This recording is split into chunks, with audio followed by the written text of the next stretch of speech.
This happened a few years ago when I was 20 in Hawaii. Now, I was raised being told there are creeps and murderers everywhere, so I always have a watchful eye out and even slightly paranoid. Well, to start this story, I started going to a small group run by the church I went to that took place Friday nights near where I lived. We would meet at a courtyard in the middle of a busy strip-type mall. We were between a Jamba Juice and a Starbucks. In the courtyard, there were a few tables around and one big table in the middle. We would always meet at that big table. One day I got there and noticed a man sitting at one of the tables, more towards the back of the Jamba Juice building. He looked like he was in his 30s and was Hawaiian. I took no notice to him at first, but started getting an unsettling feeling when I started to notice he would not stop looking at me. Now, I've had the occasional creep try to talk to me, but there was something more intense about this guy. I never had a more disturbing vibe come from someone before. I tried to brush it off and enjoy the evening. It was nearing to the end of the night, and I started to take my keys out of my bag, because I was planning on leaving shortly. When I did that, I noticed this man take his food and throw it in the trash and started gathering up his things. The sight of that freaked me out. And I don't think it was a coincidence, because then he just stood there when I didn't get up. I ended up staying a bit later because I was talking to one of the girls. I'm about to leave, and I look up to see if the strange guy is still there, and he's not. I let out a sigh of relief and thought maybe he left. But I still felt uneasy, so scanned the area. Now, he had the brightest pink shirt on, so he wasn't hard to miss. And wouldn't you know it, he was standing in the grassy area between the courtyard and the parking lot with his arms folded, just staring at me. I panicked inside and knew I had to have someone walk me to my car. I stood with my back turned to him. He was probably 50, 70 feet away from me, and called the leader of the group over to me. I said, "Do you see that guy behind me staring this way? He's been looking at me all night, and I don't feel safe walking to my car alone. Is there any way your family or someone could walk me to my car?" She replied. "Oh yeah, he's been here a while. He was here when I got here, which means he was here for 3+ hours. She agreed that there was something off about him, and she and her family walked me to the car. Thankfully, he didn't follow, and I watched my rearview mirror the whole way home to make sure no one was following me. I made it home safe. I really thought if I walked to my car alone, something would have happened. I've never had a feeling quite like that before. But wait, there is more. A week after, I went back to the small group. I remembered that guy and that feeling I had, but didn't think he'd be there. I go to our normal spot. I was there early, so only the leader and another woman was there already. As soon as I get to the table, the leader hugs me and says, "I don't want to scare you, but the guy is here again." And I look over at the table he was at the last time, and sure enough, there he was. I tried not to freak out inside, but I was totally freaking out. I talked with the girls while we waited on the rest of the group, and that time I must have had an uncomfortable look on my face and glancing in his direction because both women turned around and looked at him. The older woman noticed that he had a clear view of me, so scooched her chair to where she was blocking his view of me. Bless that lady. Well, that didn't stop this creep. He literally picked up the small table he was sitting at, moved it a few inches closer, and moved his chair to where he could see me again, all while looking directly at me. This is when I knew there really wasn't something right about this guy. The night went on, and at one point the creep got a phone call. He went to answer and started walking behind the Jamba Juice building. Before he disappeared completely, he arched his back so he could continue to look at me while he slowly made his way behind the building. Creepiest thing I ever saw. Needless to say, I kept an eye on him the whole night. And before I even asked the group leader, she offered for them to walk me to my car again. I'm sure you are wondering if I ever saw that guy again. Thankfully, I did not. My cousin started baseball practice and I had to take him Friday nights and ended up missing out on the small group nights. I still wonder if he was there that third Friday, and maybe even the fourth, waiting for me. It wouldn't surprise me. I did go to the small group one last time a few weeks after. This was a few days before I left Hawaii. I was a little anxious, wondering if he'd be there again, and was relieved when I saw he wasn't. After that, I bought a pepper spray. Moral of the story: if you feel uneasy, don't be afraid to tell someone. Maybe you think, what if I'm overreacting? And to that I say, even today, I know if I didn't have someone walk me to my car, something would have happened. I was lucky. I was with a group of people. But if you are alone and something like that happens, find a group of women or an authority figure, and don't be afraid to say what you feel in your gut. It's amazing how much our gut feelings can be right about things.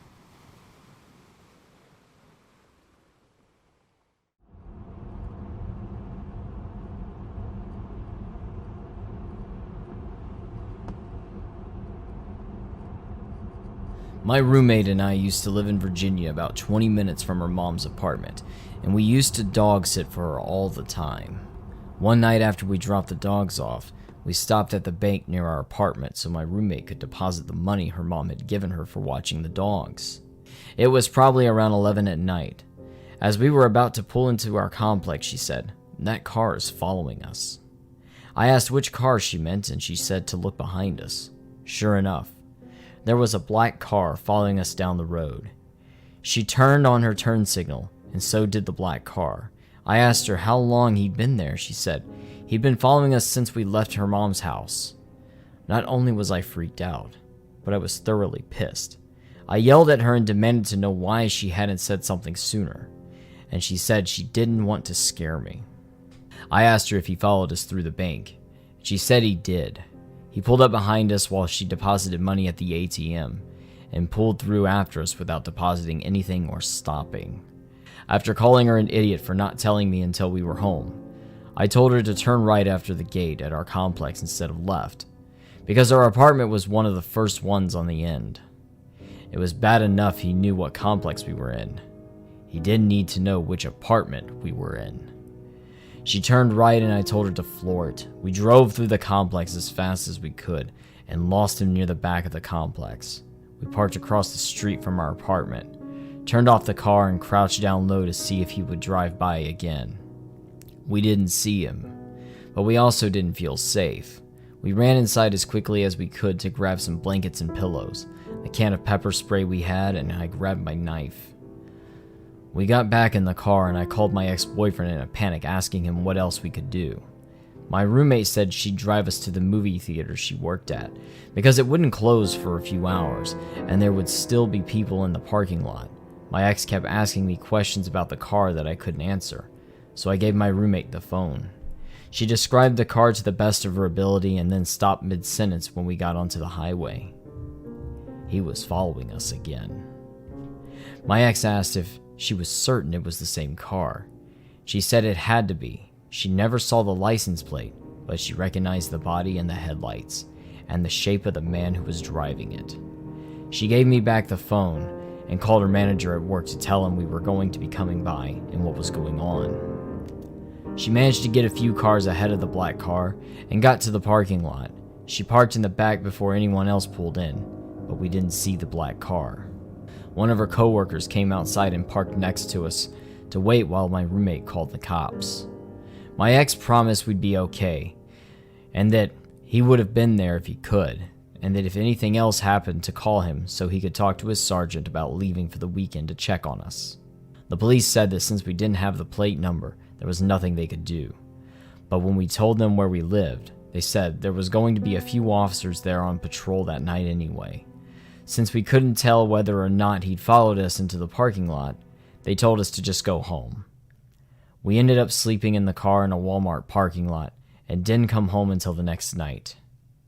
We never saw the black car again.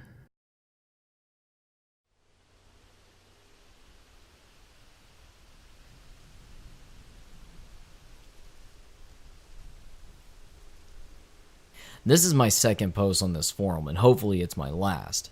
I work at GameStop, It's a great job, and I'm surrounded by everything that I enjoy: games, anime, and etc.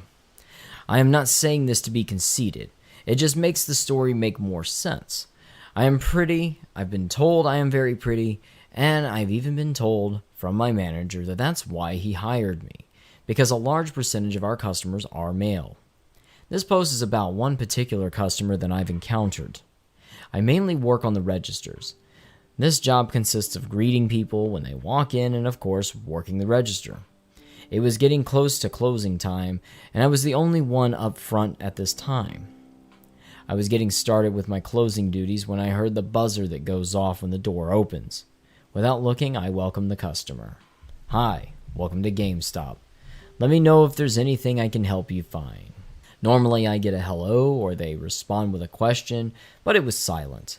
I look up from behind the counter and I see the man that just entered the door looking at me.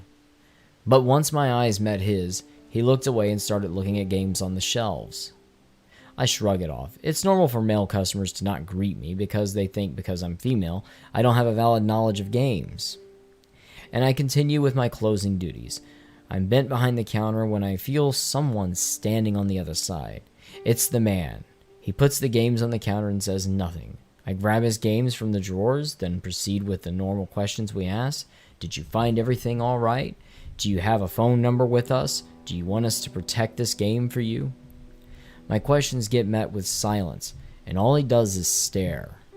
I turn my attention back to the register, and while finishing up the transaction, I can feel his eyes digging into the side of my head. I print out his receipt, put his games in a bag, and he takes and turns around to leave. I again shrug this interaction off, because, again, it's not out of the ordinary for me. It's almost time for me to pull down the gates, lock up, and when I get a call. I groan because I think it's a customer trying to wiggle their way in before we close, and I pick up the phone.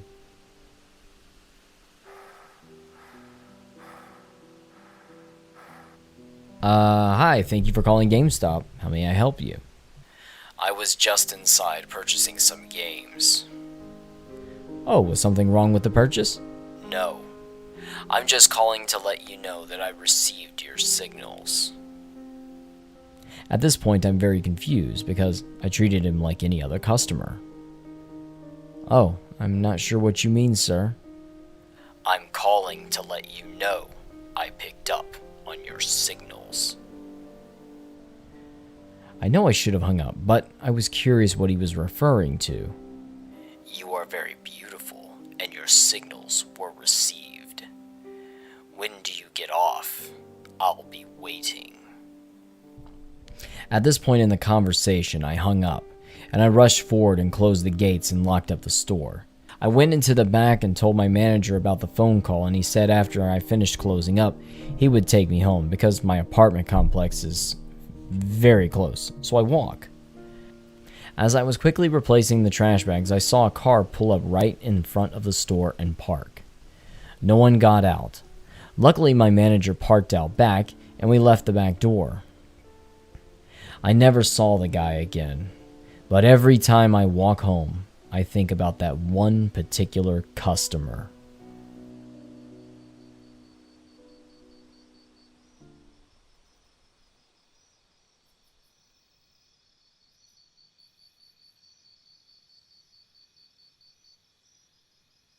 So this has been happening for a couple weeks now. I have an abnormal job schedule, so I'm usually awake all through the night and sleep through the day. My routine on weekends is to get home from work and watch Netflix until the wee hours of the morning. One night at around 4 a.m., this girl shows up outside my window. It took me God knows how long to notice her standing there because I was glued to the TV, but I catch her staring at me through the window. It startled me so hard because her features were completely abnormal. She was freakishly skinny with exaggerated facial features, and her body was contorted and twisted in a way that really disturbed me. She looked like a car crash victim. I wasn't even sure she was still breathing until she ran from the window. This has happened every single night since. Been trying to take pictures the last few nights, but she runs away as soon as I can pull my phone out. Although her head is facing away, this is the only decent photo I could snap. I talked with the police and they of course blew me off. So I don't know what to do except ask Reddit. If this is paranormal, are there any urban legends that resemble this encounter? And if so, is there any way to get rid of this? Here's an update on my previous post about ongoing encounters with a creepy, grotesque girl standing outside my window. A lot of people commented, she could very well be a meth-addicted neighbor who needs legitimate help. I started believing this too until the other night when she came to the window in a way worse condition. Her jaw is now completely unhinged, hanging wide open to an unnatural degree. I also noticed her wrist is fractured, deformed into an abnormal shape. She's been getting closer to my window too. I took the photo above as she was turning to run away. I'm not convinced this is paranormal, but I'm definitely sure now that this isn't just a meth addict. As of typing this, I just placed an order for an outdoor surveillance camera off Amazon. So hoping to get more evidence for police and whoever else can help me. If anyone has any info on what I could potentially be dealing with here, please leave a comment or DM me. A new incident happened that I haven't been able to post on Reddit yet.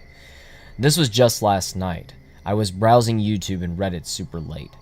Facing towards the window the girl always comes to, outdoor lights on, the phone camera at the ready. But this time she wasn't there. Instead, she came to a different window, the one that is behind me near my back door. She tapped on the glass rapidly and repeatedly for a solid 30 seconds. I sat there paralyzed, worried to move as I didn't want to aggravate her. But this was the closest I've ever seen her. So now my suspicions that this is more than a drug addict have been even more satiated. Please email me again if you have any more questions or potentially some answers. The other day I went to the sheriff's department, and they told me that they're going to look into it and are going to question the neighbors. I believe they are leading with the meth addict theory despite the near impossibilities I described to them. I will give you updates if anything more develops. After the knocking on my window sightings have become less and less frequent, which seems to have led the sheriff's department to lose interest. On a personal note, the less common sightings have actually taken a toll on me. I don't know when to expect her, or what she'll do next when I see her. As her visits go on, she seems to be more and more infatuated with me instead of just standing in my yard like she used to. When she comes, she's very close to my doors or windows. This thought keeps me awake, and my hours of sleep have been dwindling, even less than usual. The next time she shows up, though, I am prepared to get better evidence. Thank you for watching, and if you enjoyed this video, please leave a like, share, subscribe, and click the bell for notifications. And if you have an experience or a story to tell, feel free to email me at the address listed in the description. And remember, hell is empty, and the devils are here.